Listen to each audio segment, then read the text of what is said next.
A lawsuit from the city of Los Angeles against Airbnb over allegations of price gouging after the wildfires. Now, in this suit, LA alleges that Airbnb violated anti-gouging laws by raising the prices of at least 2,000 rentals after January's catastrophic fires.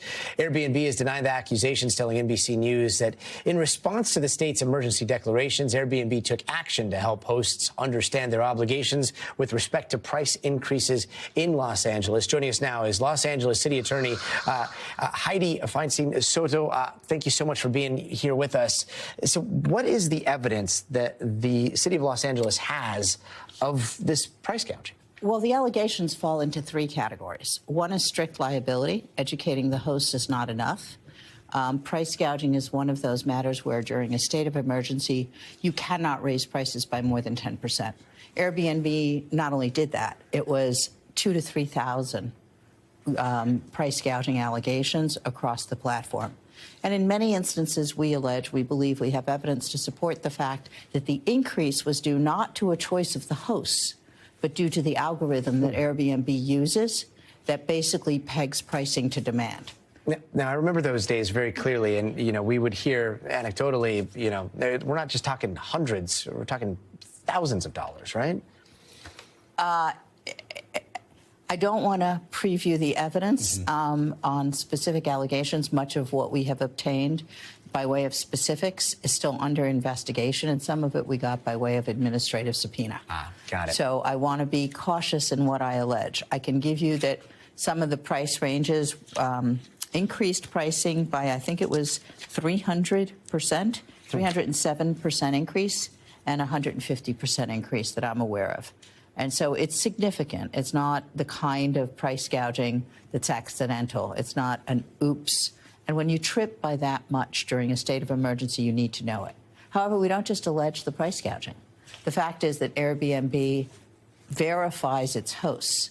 Part of the reason it is so trusted and it has obtained an 80% market share in the Los Angeles market, and with that kind of market share comes a great deal of responsibility, is because Airbnb advertises itself as having verified its host and having verified its address. If you click through several pages, verification may not mean necessarily what you and I as an ordinary consumer would think it means. And so we've brought allegations on that front as well. Verified hosts should not include hosts with non-existent or false identities or non-existent or false addresses.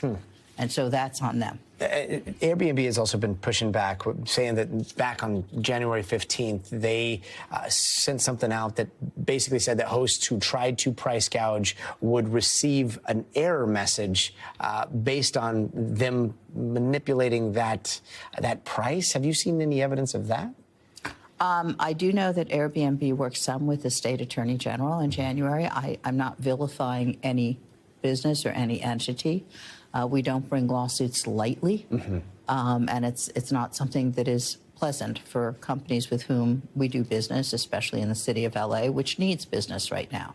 But that doesn't mean that you can continue to engage in unfair tactics and wash your hands of the consequences simply because you sent an email to hosts, particularly not when the hosts have false identities. And when you're talking about the guests, and in this case, guests that had really lost everything, and this was one of the most difficult times of their life, like if they're seeing this and they did lose hundreds, potentially thousands of dollars in fees that were paid in rentals, is there anything that's going to happen for them down the road here because of this? Absolutely. Absolutely. We are asking for three remedies. One is a permanent injunction, barring Airbnb from charging illegal rentals during the state of emergency. The second and most significant one is restitution. We want them to give back the differential between what they could have charged and what they did charge to the folks who overpaid. And then the third thing is, and it's always the subject of either litigation or negotiation, the civil penalties that will be paid as a result of this behavior. Los Angeles City Attorney Hydee Feldstein Soto, thank you so very much for being with us tonight. We thank you for watching, and remember, stay updated on breaking news and top stories on the NBC News app or watch live on our YouTube channel.